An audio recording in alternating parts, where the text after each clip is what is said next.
you? I mean, no, it's gonna be chill. Okay. Ready? Yes.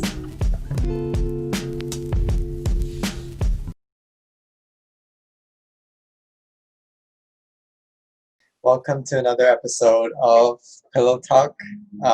Today I have another very special guest, Selina. For those of you who don't know, she is my uni classmate, I guess, unit mate. And we met at in UK. And have been really good friends since. But I guess because our life experiences happen to align quite a bit over the past year or so, we have shared quite a lot of similar experiences in life, and you can call it crisis. I don't know if it's midlife yet, but it's definitely crisis.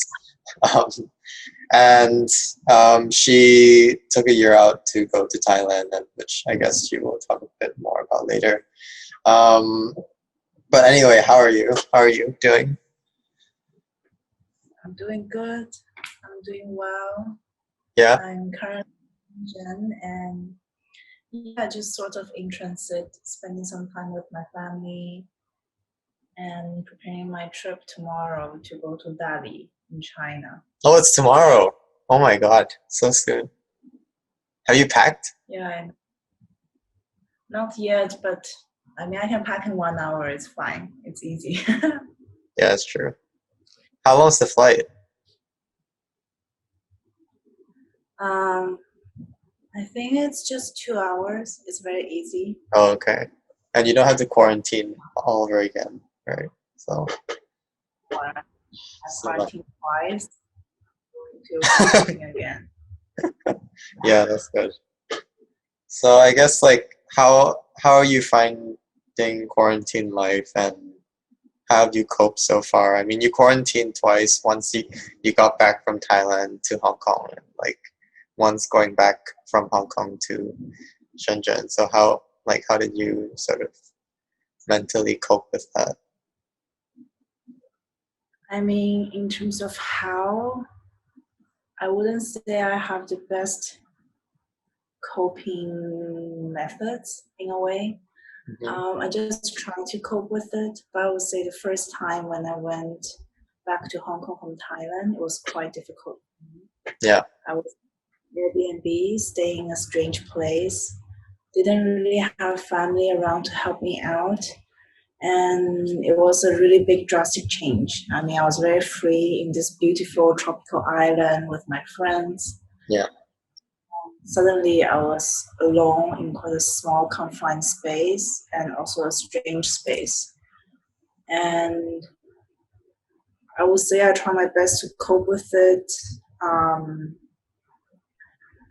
just through Netflix and trying to be positive, doing some yoga, meditation, and workout every day. But also I just had a bike accident right before I leave Thailand. Oh yeah. So it was cool for me to physically go around and do exercise. But I would say in another way that even though I couldn't say I enjoyed the time, but it showed me a lot of parts in myself that was overlooked before. Mm-hmm. For example, I realized loneliness is a big part that I never really faced before in my life. I grew up quite independently and always thought I could take care of myself very well, which is true on a certain extent, but I would say it's more on the physical side. And mentally, I think I've always told myself that I don't need other people, which is not true. Yeah. And through this time, it forced me to really look into myself and to see that I crave interaction, I crave being close to the people I love. I want attention from other people. I want people to care for me. And that's somehow hard to face because in a way, that I'm more vulnerable than I'd like to admit, Yeah. and that's hard for me to like really see it and really accept. Yeah. Yeah, I think that's the case for everyone. Like because we, I guess, um, in life, I guess there's so many distractions, and I think without this whole quarantine situation, like everyone would just go about their daily business, and you won't really have the luxury of time to like actually understand yourself. I think that was the sort of I think that's also one of the hardest things to face as well, because you have so many preconceptions of who you are. You're supposed to be strong, and you're supposed to be like bulletproof and all that, but there are also a lot of things that um, we need as human beings, like just the fact that um, you need your friend's support or your family's support.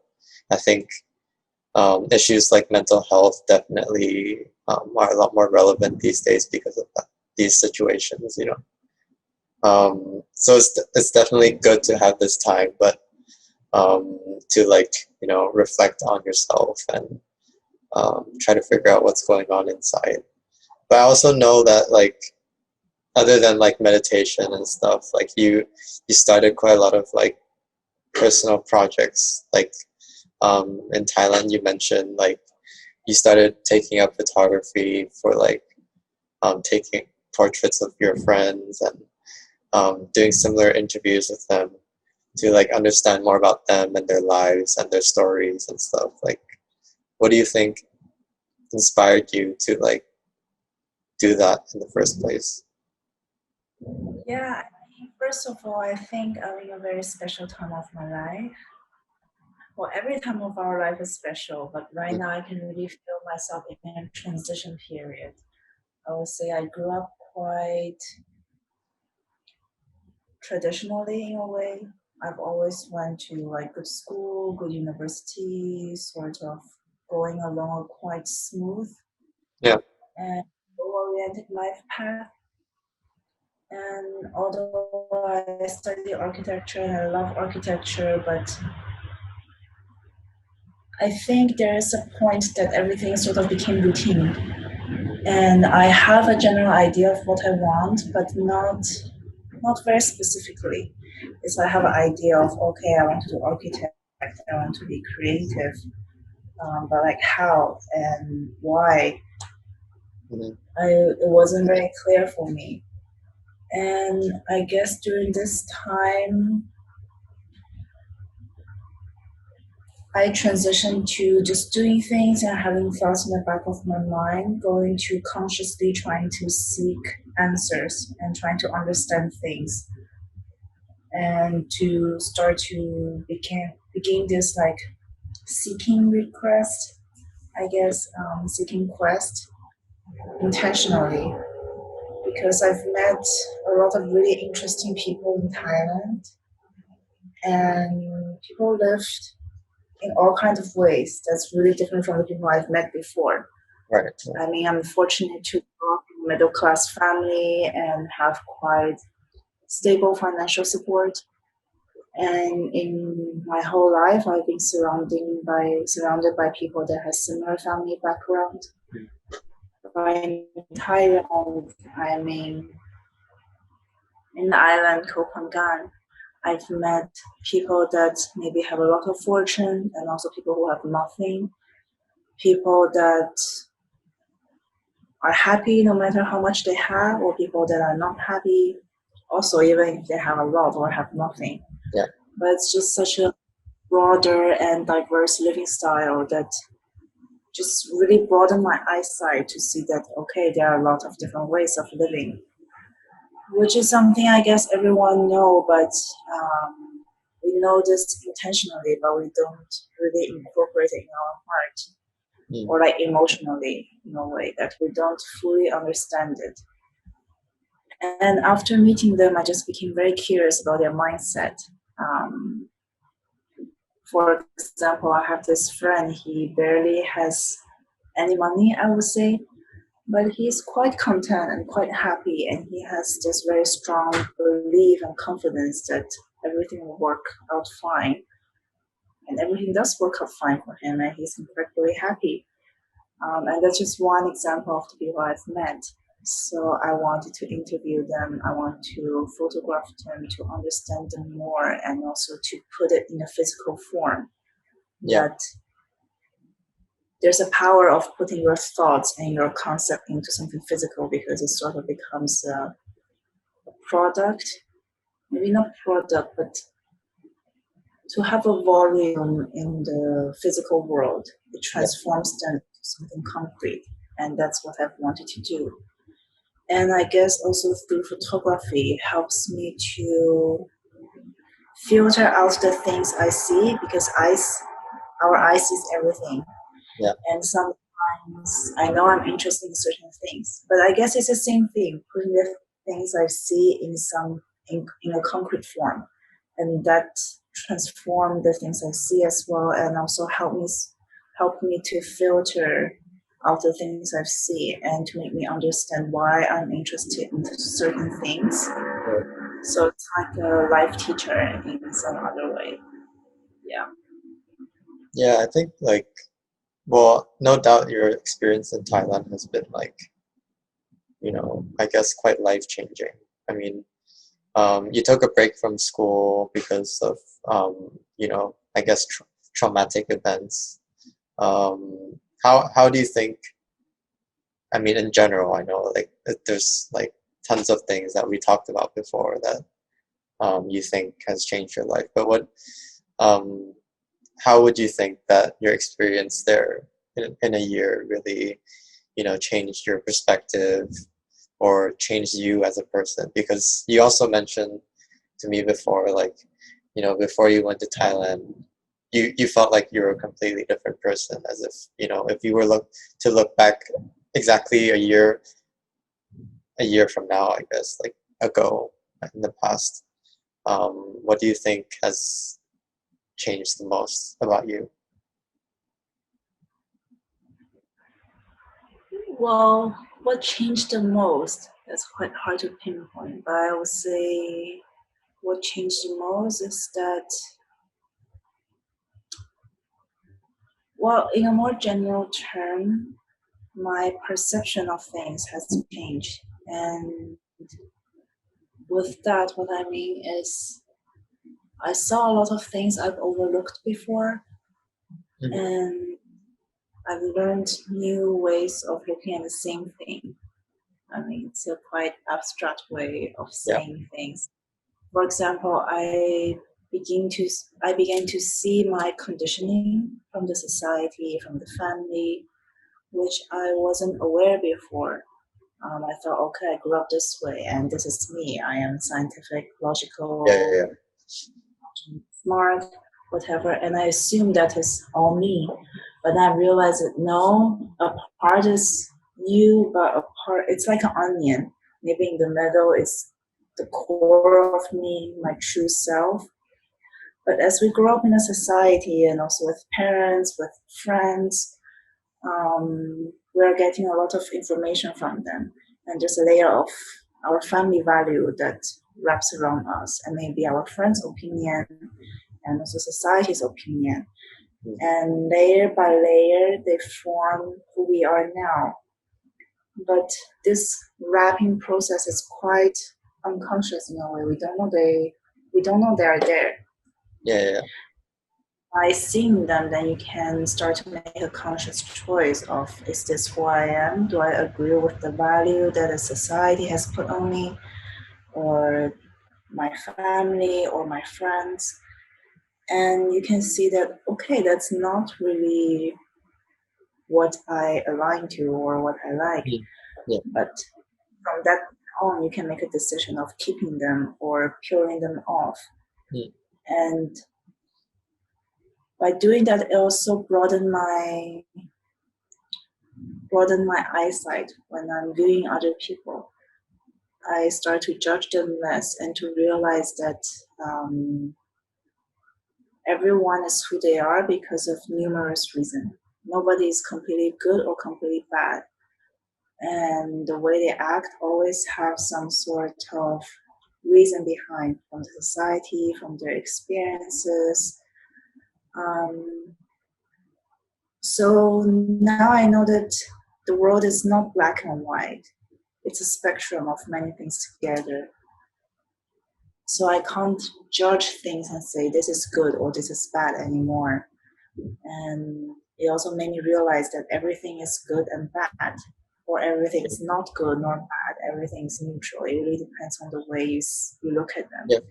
And now this really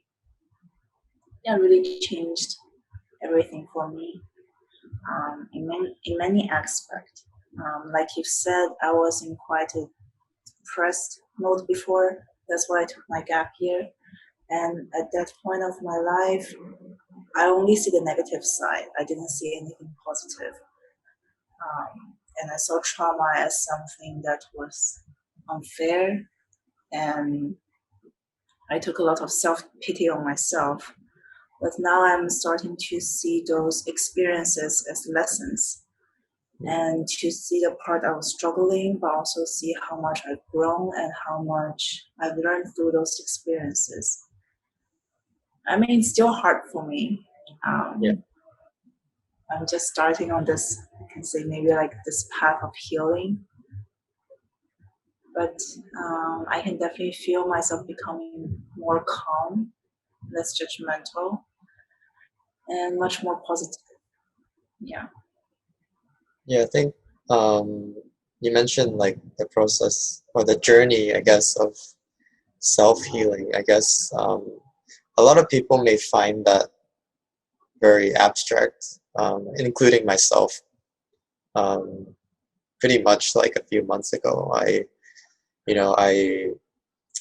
like throughout that whole process in the hospital, um, catching COVID and coming back home from UK, suddenly losing touch with, my friends there and all that. I think, I mean, these, I guess you can call them unfortunate events, but they're also meant to sort of, I think, teach you something in the end. It definitely made me sort of more aware of um, what I found most important in my life. Because once the idea of normal life doesn't exist, like you lose touch with your friends or your loved ones, and then once those basic things are just sort of taken away from you under these circumstances, you're forced to really reflect on what matters to you the most. And I think it's through these hard times that we really get to know ourselves and get to understand more about what matters to us most. And so I guess the first step from meeting these challenges is to, have an open mind and just try to stay as connected to yourself as possible, I think. And that's really when I got into meditation. I think when I spent the 28 days in the hospital, there was really no one that could help me. I mean, I could Skype my friends or my parents, but it's like you're in it alone basically, and it felt that way at least. And you really had to be the one to sort of deal with your own emotions and your own demons inside and your struggles. And getting that distance from meditating was like so important throughout this process that I've been through, and I'm sure it has for you as well. And it's not a process that it's like, okay, like there comes a point where you stop doing it. I think it's like a constant process of trying to understand more about yourself and your feelings, and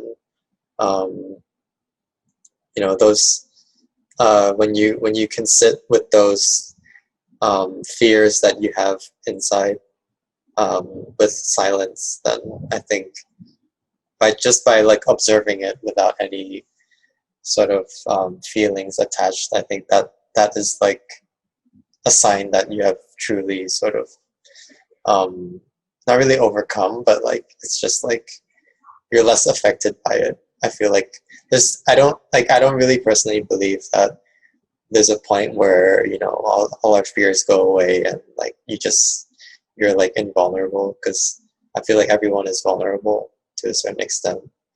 But it's just about accepting those weak, I guess, those weaknesses that you have, and just being aware of it and being able to sit with it is like, I mean, it sounds really simple, but it's like super, super challenging. And I think it's like it's like a practice that we have to do like constantly to remind ourselves, um, and try to strengthen ourselves and our minds when we face these challenges in life. Um, so yeah, like I guess your experience in Thailand, um, you've learned so many things, like Reiki, um, and of course meditation, breathing techniques, and things like that.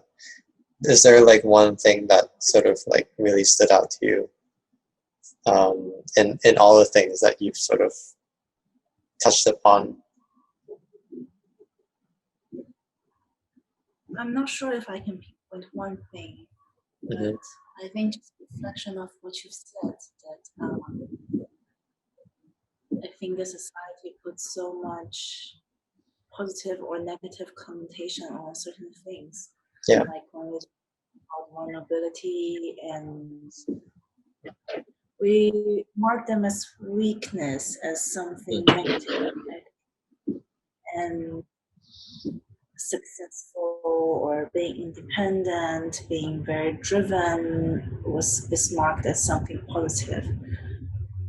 And I think in consequence, when we are feeling alone or vulnerable, then we become sort of a bit shameful of asking for help, or even just to acknowledge to ourselves. Yeah. And I would say, for example, like Reiki, meditation, breathing techniques, yoga, and a lot of different forms of healing techniques. They are all techniques. It's really hard for me to pinpoint because I learned a lot of different methods altogether, and I was Yeah. talking to many different people, different views.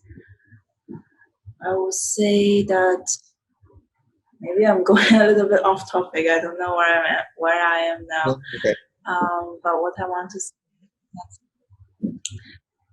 it was like a big classroom for me to see, oh my God, there are just so many different techniques. And I Yeah. try a little bit of this, a little bit of that.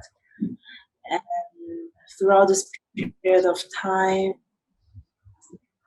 I definitely filter more and more and stick with a few techniques. I would say meditation, yoga, but there are a physical way of daily practice. But I guess what I also a mental way of daily practice, is that after I become more conscious of these conditionings and become more focused on my thoughts, that I'm able to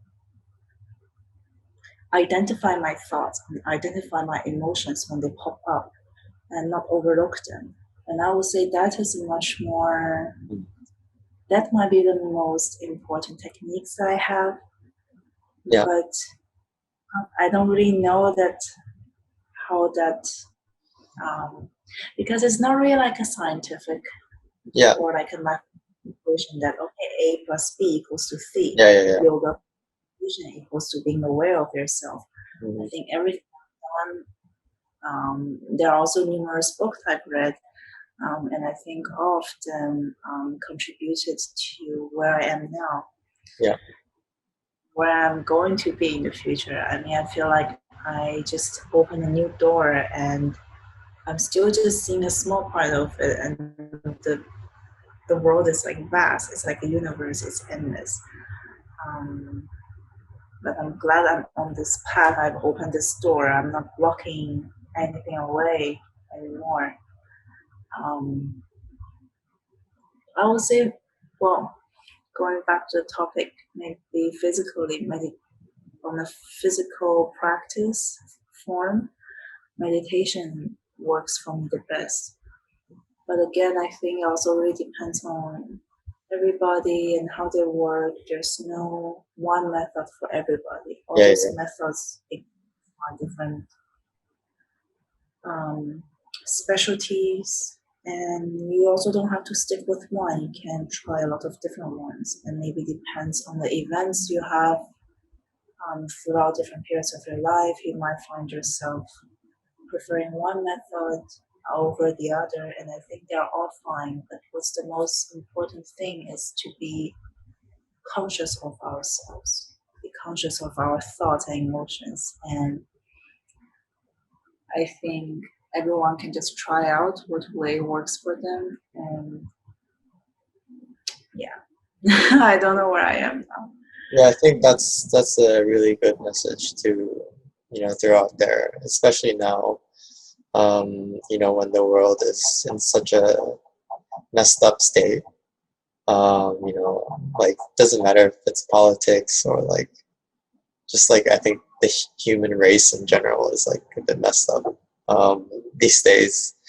Um, that it's always good to be aware of those emotions that we have inside and be accepting of those and not try to hide it away or like try to deny it, because I think at the end of the day, like those emotions that you try to put in a corner, I think they build up. It's just that you might think that, oh, I'm over it, or like especially guys who just go like, okay, like I'm macho and I don't cry and I don't you know I don't need a hug, but we're still human, and I think it's okay to just admit that I feel weak, and I think showing signs of vulnerability and just being honest to yourself and your emotions is like something that's so liberating and so powerful.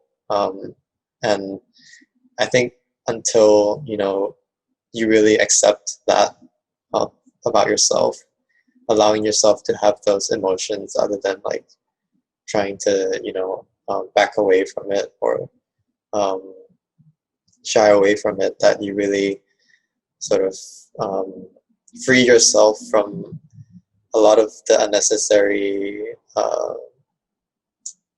suffering, mental suffering that you go through, or this sort of like back and forth situation that you feel weak on one hand, but you can't really accept that you feel weak, so you're just in a constant battle. I think that can be like sort of handled um, quite well, I guess, through the process of meditation and just being with yourself and um, sitting with those emotions in an honest and open-minded way. So um, that's a really really good message to sort of put out there. And do you have any sort of um, last messages you want to send to like the audience or like your friends? I'm sure like a lot of AA people will be watching this, so like do you want to say anything to them? Or Yeah, I guess maybe not a last message. I'm not yeah, like sure.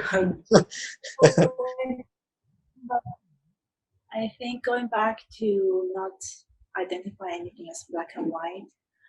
For Yeah. example, I think many of us can see the current pandemic as something messed up or something not good, but on the other hand, it's also, I mean, it's turbulence, it's Mm, uncertainty. Uncertainty in another way also means change and a chance of something new to come. It means breaking the old habit yeah. and for something new to come. And during these transitions, I think, of course, we feel sort of a sense of loss and not really knowing what's going on because our stability has been broken. And I think as humans, natural for us to find something stable, to feel like we're safe in safe hands. Yeah. We can always view it in another way as something exciting because it means something unprecedented or something that hasn't been here before have a chance to come forward. And with the political turbulence and economical turbulence also means that there can be a new reform, a positive change coming. And I guess, well, my message is that maybe when you feel like you're emotionally draining or feeling like there's no light ahead, feeling like you're in a completely dark space, just know that there's no complete darkness. It's like a coin, has two sides. When you feel like you're in complete darkness, you're just seeing one side of the coin.